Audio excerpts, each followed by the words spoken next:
आलू दही की सब्जी। नाश्ते में क्या बनाऊं समझ में नहीं आ रहा। मेरी तबीयत भी ठीक नहीं लग रही है। मनीषा जल्दी जल्दी रसोई साफ करती है और भगवान को गर्मा गर्म रोटी, सब्जी और गुड़ का भोग लगाकर अपनी योग क्लास जाती है। योग करके आऊंगी तब जिसको जो खाना होगा बना दूंगी। ऐसे बना बना कर गिराने से क्या फायदा।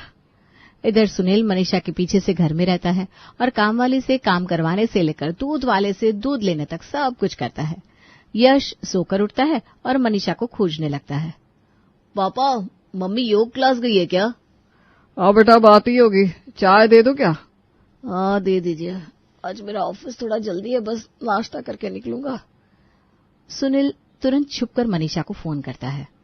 तुम्हारा बेटा उठ गया है, उसे आज जल्दी ऑफिस जाना है। हाँ हाँ, मेरा बस हो गया है, आप मुझे लेने आ जाइए। सुनील यश को चाय देकर उसी वक्त मनीषा को लेने निकल जाता है। मनीषा आते ही रसोई में जाती है और यश के टिफिन की तैयारी करने लगती है। इतने में ही ईशा रसोई में जाती है और कहती है, मम्मी बहुत जोरों की भूख लग रही है, खाने में क्या है? बस 2 मिनट रुक जा, पहले तेरे भाई को नाश्ता दे देती हूँ, नहीं तो वो भूखे ही चला जाएगा। ठीक है। इतने में ही यश वहां आता है। मम्मी, तुम अभी अभी आई हो और रसोई में घुस गई। तुम्हें इतना पसीना आ रहा है, आराम तो कर लो थोड़ा। मैं कुछ खाकर नहीं जाने वाला। क्यों? तेरा खाना तो बना हुआ है, 2 रोटी और मंचूरियन खा ले और फिर टिफिन पैक कर देती हूँ। ठीक है, दे दो, फिर तुम आराम कर लेना। आराम अभी कैसे, अभी सबको नाश्ता देना है। पापा भूख भूख कर रहे हैं। तेरे पापा की भी तो उम्र हो गई है। यश धीरे से मनीषा से कहता है, आलू दही की सब्जी बना देना, झट से बन जाएगी, फिर तो आराम करना। ईशा दोनों माँ बेटी की बात सुन लेती है और जोर से सुनील से कहती है, पापा देखिए, ये मम्मी से क्या कह रहा है। ये लोगों के लिए ज्यादा मेहनत मत करो, आलू दही की सब्जी 2 मिनट में बना दो। अरे पागल, ये कोई खराब खाना है क्या? सबसे अच्छा है गर्मी में, ऊपर से हल्का भी होगा, कम तेल में बन जाता है। यश तो पागल है, कुछ भी बोल देता है। बोलने दे इसे। मम्मी रहने दो, हमें फुसलाओ मत। यश मंद मंद मुस्कुराकर चल देता है। यश के जाने के बाद मनीषा अंजलि से कहती है, नाश्ते में क्या बना दूं? जो तुम लोग खाओगे वही बना देती हूँ। तुम बताओ क्या बनाओगी, बाकी सब क्या खा रहे हैं? अरे यश को तो बासी कल का खाना देकर भेजी हूँ। मेरी तबीयत भी खराब है, अब कुछ पचता नहीं है, उम्र हो गई है। कल कुछ खाया नहीं था, फिर भी पता नहीं पेट कैसे खराब हो गया। अपने लिए तो मैं आलू दही की सब्जी बना लूंगी, उसी से चेप चेप कर रोटी खा लूंगी। हाँ तो ठीक है ना, बना लो, मैं भी वही खा लूंगी। ठीक है भाई, मैं भी वही खा लूंगा। मनीषा तो चाहती ही थी कि उसे कुछ ज्यादा बनाना ना पड़े। वो रसोई में जाकर 2 मिनट में दही में पानी घोलकर उसमें उबले हुए आलू तोड़कर डाल देती है। फिर एक कढ़ाई में तेल गरम करके उसमें जीरा, हींग, सबूत लाल मिर्च का टुकड़ा, कड़ी पत्ते डाल देती है। फिर उसमें कश्मीरी लाल मिर्च डालकर छौंक तैयार करके दही में डाल देती है और उसे उबलने के लिए छोड़ देती है। एक उबाल आते ही नमक डाल दूंगी और काम खत्म। मनीषा सुनील और अंजलि को आलू दही की सब्जी और फुलके देती है और खुद भी लेकर बैठ जाती है। ईशा जब सबको आलू दही की सब्जी रोटी के साथ खाते देखती है तो, यही बनाई हो? जब देखो एक आलू दही की सब्जी बनाकर रख देती हो, मुझे नहीं भाता ये। ठीक है, तू रहने दे, मैं तेरे लिए कुछ और बना देती हूँ। अब रहने दो, एक मेरे लिए क्या ही बनाओगी? तुम जानबूझकर ये सब करती हो ना मम्मी, ताकि मैं खाना न खाऊं। अरे कैसे बोल रही है तू बेटा, मैं बनाने तो जा रही हूँ ना तेरे लिए। बता दे, जो भी तुझे खाना है 5 मिनट में बन जाएगा। रोज एक ही चीज बना देती हो, खुद तुम्हें होना चाहिए। जब मैं नहीं खाती हूँ तो कुछ अच्छा सा और बना दे। मनीषा रोने जैसी सूरत बनाकर कहती है, बेटा मुझे समझ में नहीं आता क्या बनाऊं। जो बनाती हूँ कोई कुछ खाता नहीं तो कोई कुछ नहीं। आलू दही की सब्जी मैं, तेरे पापा और अंजलि खा लेते हैं तो बना लेती हूँ। अब कोई हरी सब्जी भी नहीं आ रही, एक आलू ही तो आता है, उसका क्या ही बनाऊं? आलू के पराठे बना दूं क्या बेटा? नहीं, रहने दो। ईशा चिड़चिड़ा जाती है और एक रोटी के साथ आलू दही की सब्जी खाती है और रोती जाती है। पूरे घर का माहौल खराब हो जाता है। डर से मनीषा ईशा से कुछ नहीं कहती। सुबह का नाश्ता ही 12 बजे होता है तो आज कोई दोपहर में खाना नहीं खाता।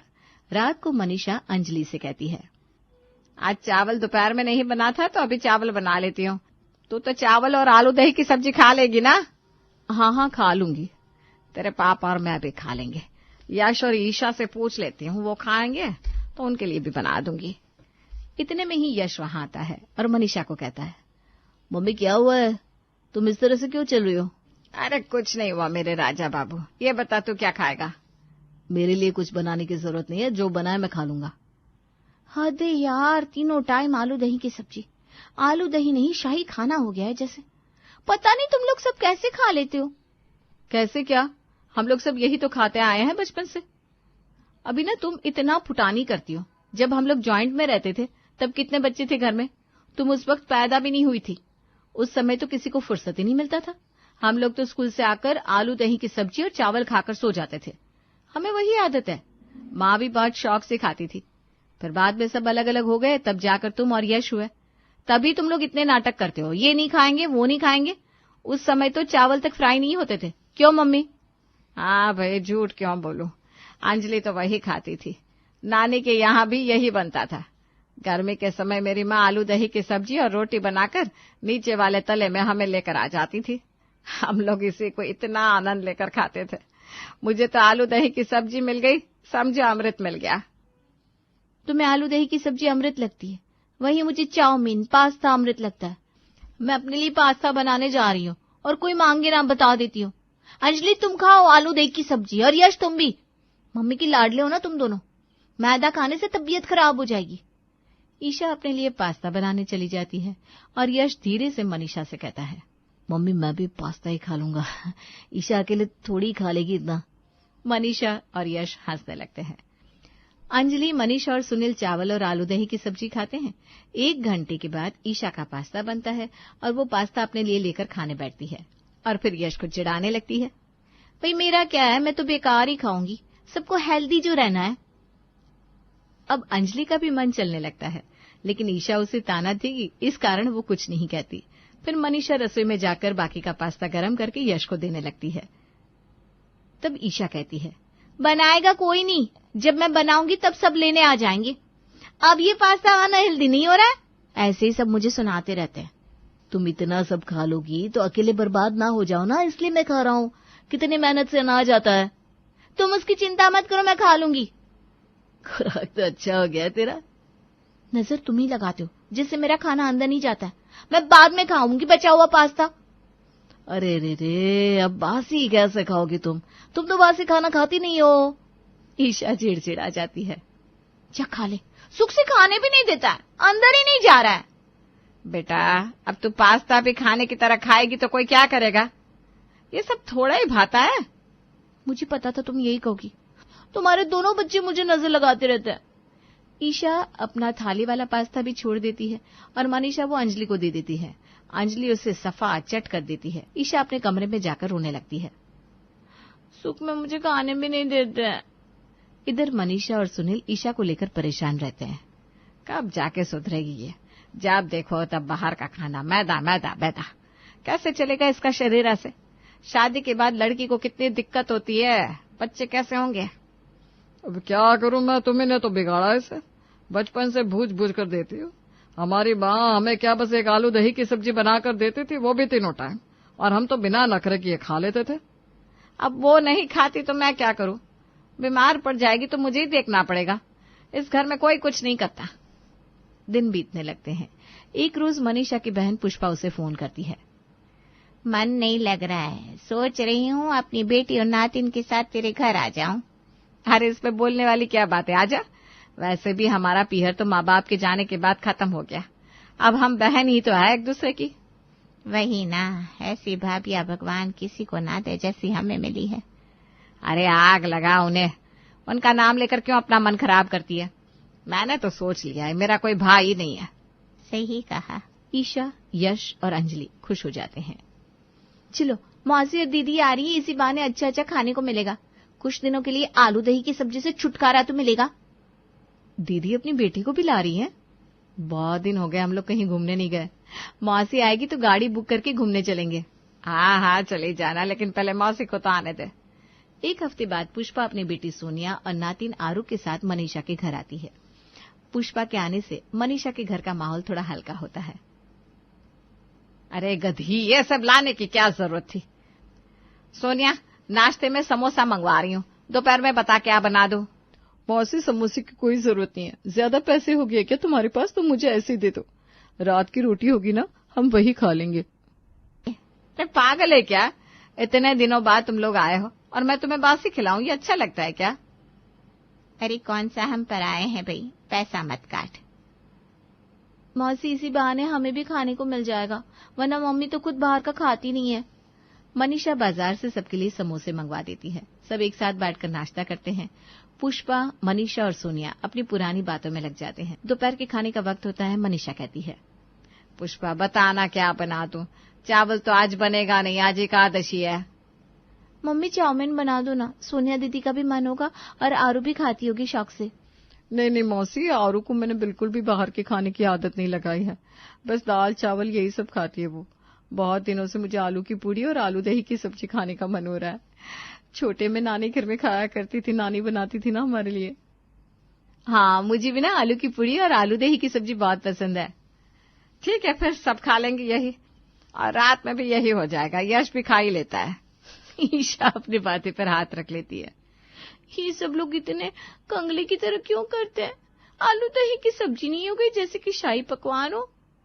भगवान, क्यों मुझे इन गरीबों के यहाँ पैदा किया जिन्हें कॉन्टिनेंटल और चाइनीज खाना समझ में नहीं आता। मनीषा खाना बनाकर सबको खिलाती है। सोनिया चटकारे ले लेकर आलू दही की सब्जी खाती है। मौसी एक नंबर, नानी के हाथों का स्वाद याद दिला दिया आपने। खाना तो ये अच्छा बनाती ही है, कवारे से ही। अरे आरू को भी खिलाना, आरू भी खा तो रही है साथ में। मम्मी का बस चले ना तो शादी में भी आलू दही की सब्जी ही रखवा दे। हाँ बिल्कुल, खराबी क्या है इसमें? तेरे आस्ता पास्ता से तो अच्छी है ये। एक हफ्ते बाद पुष्पा, सोनिया और आरू जाने लगती है। मौसी ट्रेन के लिए आलू दही की सब्जी और पराठे पैक कर दो ना प्लीज। अरे तेरे बोलने से पहले ही मैंने तैयार कर दिया था बेटा। ये होती है मौसी। मनीषा खाना पैक करके देती है और सुनील, पुष्पा, सोनिया और आरू को ट्रेन में बिठा कर आ जाता है।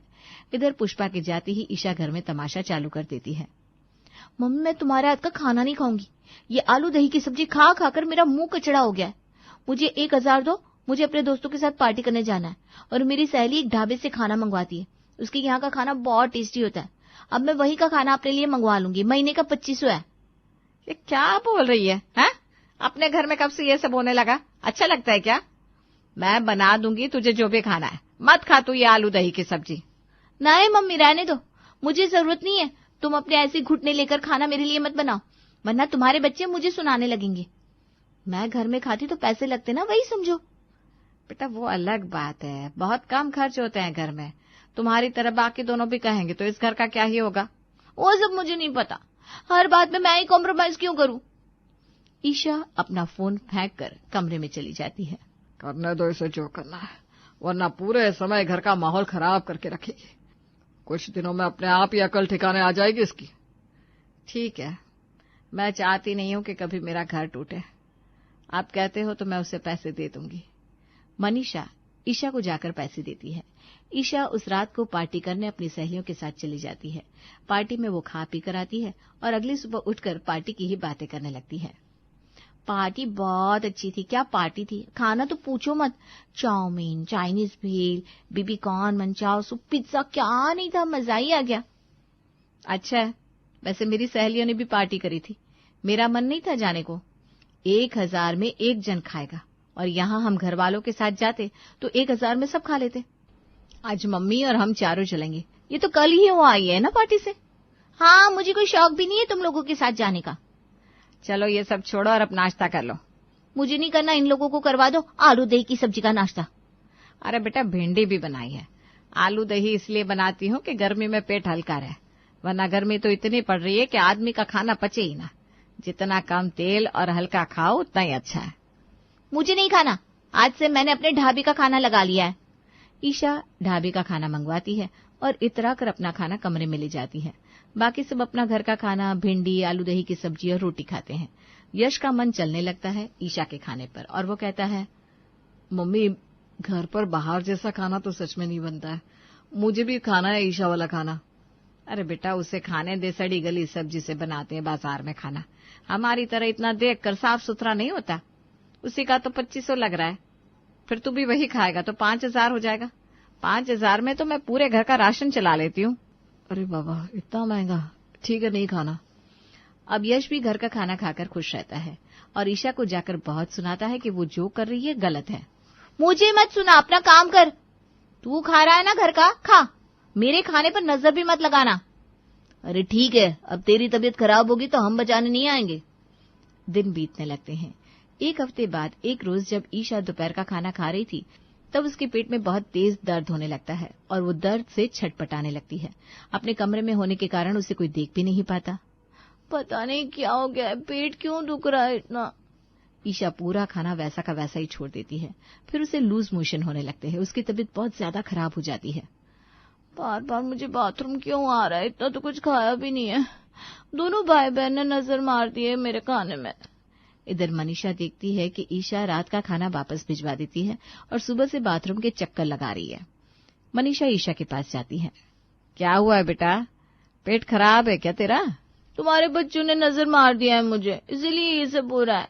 उन लोगों से मेरी खुशी देखी कहाँ जाती है। ऐसा नहीं है बेटा, रुक मैं तुझे दवाई देती हूँ। मनीषा ईशा को दवाई देती है और उसका पेट ठीक हो जाता है। अगले दिन फिर से वो सुबह नाश्ता हॉल में खाने लगती है और उसके पेट में इतना भयंकर दर्द शुरू हो जाता है कि उससे बर्दाश्त नहीं हो पाता। वो चिल्ला चिल्ला कर जोर से रोने लगती है। अरे क्या हुआ है, रुक डॉक्टर के पास ले चलते हैं। सुनील और मनीषा ईशा को अस्पताल लेकर जाते हैं। मैंने पेन किलर दे दिया है, एक बार दर्द कंट्रोल के लिए। आप एक बार पेट की सोनोग्राफी भी करवा लीजिएगा। मुझे लग रहा है कि इन्हें स्टोन है। क्या स्टोन? नहीं, ऑपरेशन नहीं करवाऊंगी मैं अपनी बच्ची का, लेकिन इसे स्टोन कैसे हो गया? इतना डरिए मत, पहले टेस्ट करवा के रिपोर्ट दिखाइए। आजकल बच्चे घर का खाना खाना नहीं चाहते, बाहर का खाते हैं तो ये सब हो जाता है। बाहर में साफ सफाई थोड़ी करके कोई खाना बनाता है। देखिए अब से बाहर का खाना एकदम बंद। मम्मी मैं ठीक हो जाऊंगी ना? हाँ बेटा, तेरी माँ है ना। मनीषा ईशा का अल्ट्रासाउंड करवाने ले जाती है। पूरा दिन इसी में लग जाता है। मनीषा और सुनील भूखे प्यासे ईशा के लिए बाहर बैठे रहते हैं। अल्ट्रासाउंड हो जाता है और रिपोर्ट में आता है कि ईशा को स्टोन है। स्टोन तो इसे है, दवाई दे देता हूँ। दवाई से नहीं निकला तो ऑपरेशन करना होगा। नहीं, मुझे ऑपरेशन नहीं करवाना। अरे नहीं बेटा, मैं घरेलू इलाज से तुझे ठीक कर दूंगी। हाँ। इन सब में रात हो जाती है। सुनील मनीषा ईशा को लेकर घर वापस आते हैं। जाते ही मनीषा ईशा से कहती है, बेटा क्या खाएगी बता दे, क्या बना दूं? सुबह से भूखी है, खाना ना खाओ ना तो कमजोरी आ जाती है। आलू दही की सब्जी और रोटी। ईशा जोर जोर से रोने लगती है। मम्मा अब से तुम जो दोगी मैं वही खाऊंगी, लेकिन मेरा ऑपरेशन मत होने देना। अरे पगली, नहीं होगा तेरा ऑपरेशन। उस रात को सब पहली बार एक साथ बैठकर आलू दही की सब्जी और रोटी खुशी खुशी खाते हैं। मम्मा अब मुझे समझ में आ गया, तुम हमें आलू दही की सब्जी क्यों खिलाती हो, ताकि वो हमारे पाचन के लिए अच्छी रहे और खाना आराम से अंदर जाए। अब मैं तीनों टाइम आलू दही की सब्जी रोटी खा लूंगी। ईशा अब आलू दही की सब्जी रोटी ही खाती है। मनीषा पथरी का घरेलू इलाज चालू कर देती है और कुछ ही महीनों में ईशा की पथरी निकल जाती है और अब आलू दही की सब्जी ईशा की फेवरेट हो जाती है।